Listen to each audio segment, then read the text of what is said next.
Hello everyone, it is Reese here, and you join me again for another horror video, another reaction piece, and this time I'm returning to the world of WhatCulture, and for this piece, the 10 most surprising deaths in horror movies.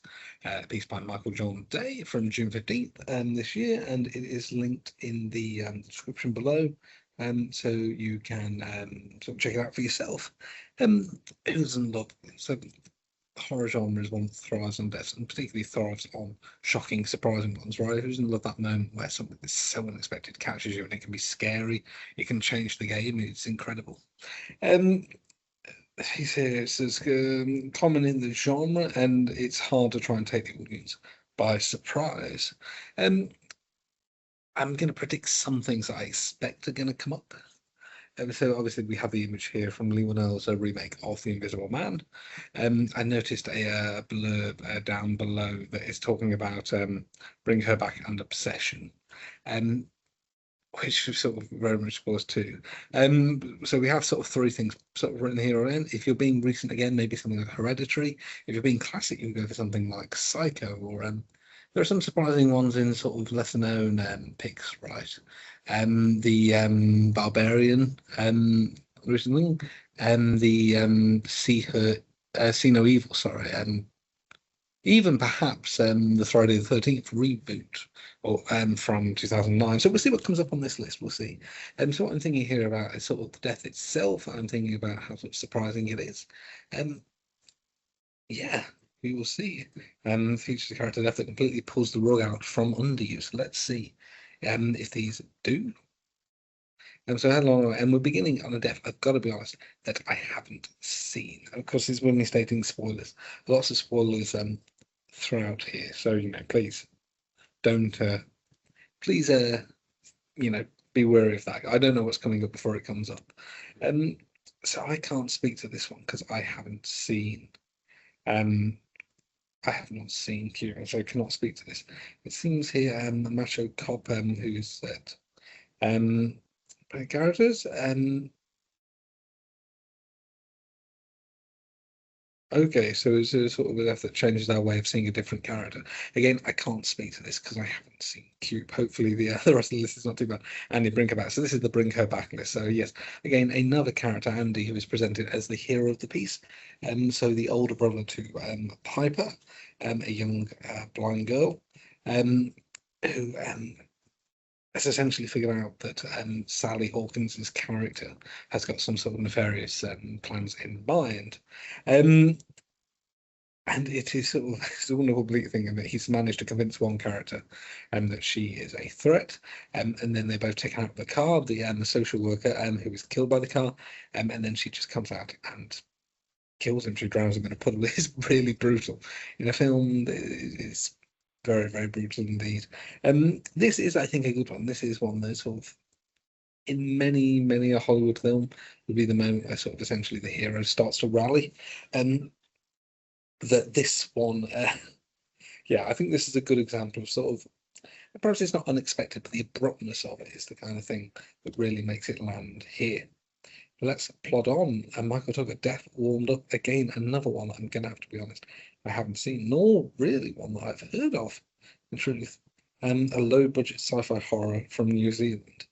Um, I can't talk about this too much because, again, I haven't seen it. So I'm just going to plow right through. Keith Barbarian, I mentioned Barbarian, didn't I? See, I'm getting ahead of you here. Yes, so a film that, again, a death marks essentially a total shift in the sort of the crux of a narrative. So the film is set up as this character played by Bill Skarsgård, and a woman played by I think Georgine Taylor. Does it say this here? Um, are sort of in an Airbnb, and it seems they've both been booked, and sort of we're really, really positioned to see that sort of Will Skarsgård is some threat. Um, they discover an underground sort of tunnel in the house, and he goes down to investigate because he's a man and in no danger, and only to be quite brutally killed, and then suddenly the entire narrative shifts.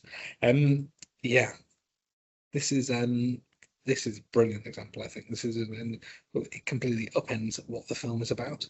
Um, this is a great, great shout, and this is the sort of thing, as I said at the start, I was imagining a Sarah from Obsession. So I'm sort of the idiot, right? Apparently, I'm the only person who sort of was surprised by this moment. Everyone's since, and so out in the moment, go watch Obsession. If you haven't seen Obsession yet, it's incredibly good.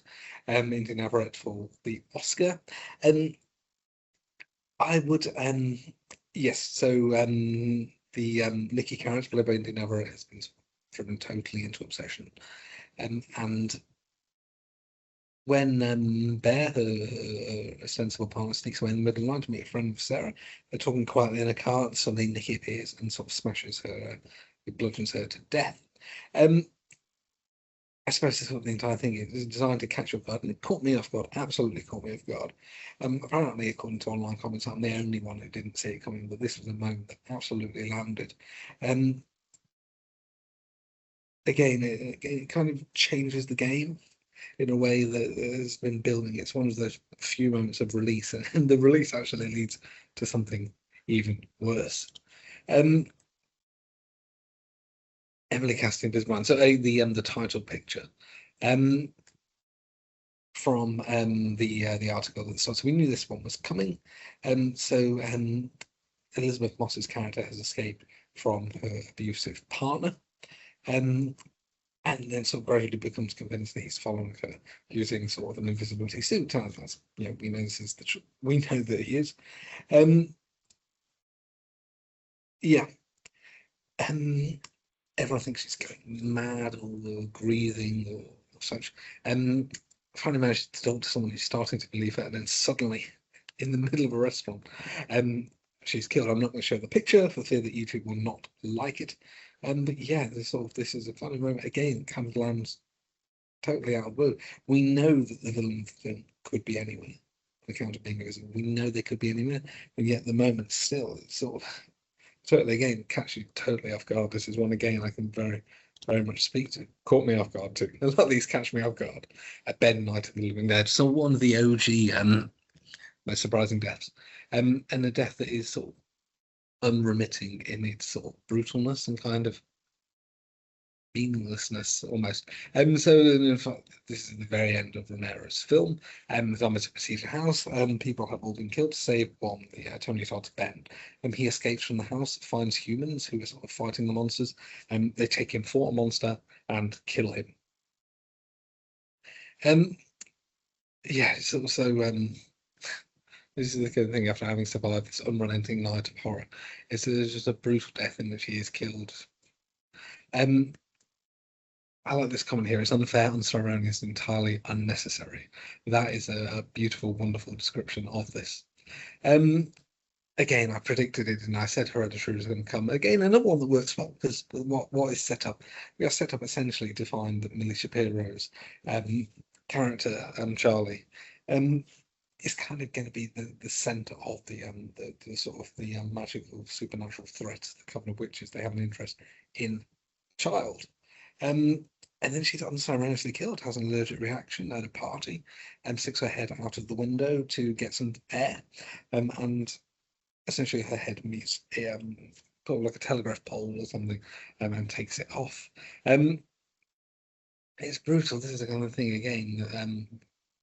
We believe essentially you feel that she is the center of the conspiracy, and then the rug is pulled. And it's a punch that lands so well. You're so thoroughly misdirected by everything. Um, and at least it's some of the sort of most haunting grief acting you've ever seen, in any film, by Tony Collette. Again, stuff that should have been recognised but wasn't because we're very snobby in film circles about the horror genre. Um, Again, this is another one that I think very much out of nowhere is the perfect description of this.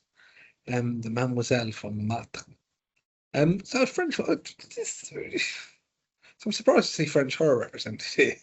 Um, yeah, I don't entirely know if you would call this surprising. So again, this is a moment that comes at the very end of Pascal Locky's Martyrs. So the central character, again, sort of a protagonist shift partway through the film, um, is being tortured, and the view that there's a society that are sort of killing people with the view that they can discover secrets to religious transcendence. And that central character is the only one to sort of survive through the process and is flayed alive. And the mademoiselle leans in to hear something that is whispered to her. And after learning this secret, takes her own life. Her last words being keep doubting. Um, yeah, I don't know if you call this so surprising. I mean, this is a thing that comes sort of in the final minute of the film, and it was sort of a natural corollary to the path that we're in. Um, I don't know fully if I'm on board with this, so it is nice to see some non um, Anglophone films represented. So, what is going to be number one? Like I say, I think the sort of OG most surprising death is the Marion Crane death in Psycho. I don't know what else we may see. Let's have a look. Um, Terror Shane Final Destination. Okay, surprising. I give this. Yeah. Yes, the sheer surprise of this. It's so famous now, this moment, that perhaps it may not have the surprise that it necessarily did. Um, but yeah, when you saw it in 2000. Um, so Final Destination, Devon Sawa's Alex has a premonition of the plane exploding. Several people get off as they've escaped death. Death then tracks them down. And for much of the film, it's set up as a series of quite sort of Rube Goldberg-esque scenarios in which a whole sort of factors combine into some sort of painful, elaborate death. It's the opposite with Terry. In that she, in exasperation at the horror, makes a comment about dropping dead, steps into the road, and is immediately taken out by the traffic. An absolute jump in a film that, yeah, sets up every other death in a quite convoluted way. Yeah, I mean, if you're talking surprising and abrupt again, this would be a good one. And this list, I think, is I'm vaguely on board with this. As I say, sort of many of the things I expected to see came up. One thing that I did not expect, one thing I expected to see did not come up. But I don't think I can really begrudge many of the entries here. I think this is a sort of a list I'm vaguely on board with, right? Um, Yes. So shocking deaths. I say there are some things that I think could come here. Do comment on what culture they don't. It would have been interesting to hear if we would fix it, but yes. Let's look at the article of the 10 most surprising deaths in horror films. You'd be lying if you said these deaths didn't blindside you, and I think for the most part that is true. So the 8 I've seen, let's say 7.5 that I'm vaguely on board with, which is a good hit rate. 2 on which I can cast no comment whatsoever. But yes, as this is my reaction to this piece. I would love to hear your picks. What other deaths should be on this list? Is there anything else that's there that's clearly missing, or anything here that should not be here? And I'd love to hear your thoughts. And if there's anything else you'd like me to react to or talk about, please do comment below. Let me know. I share ideas for other videos you want to see, because I want to make the stuff you guys want to see. Always make sure to like, subscribe, ring the bell so you know when a new video is coming. And thank you so much for watching. I will look forward to seeing you all in the next one.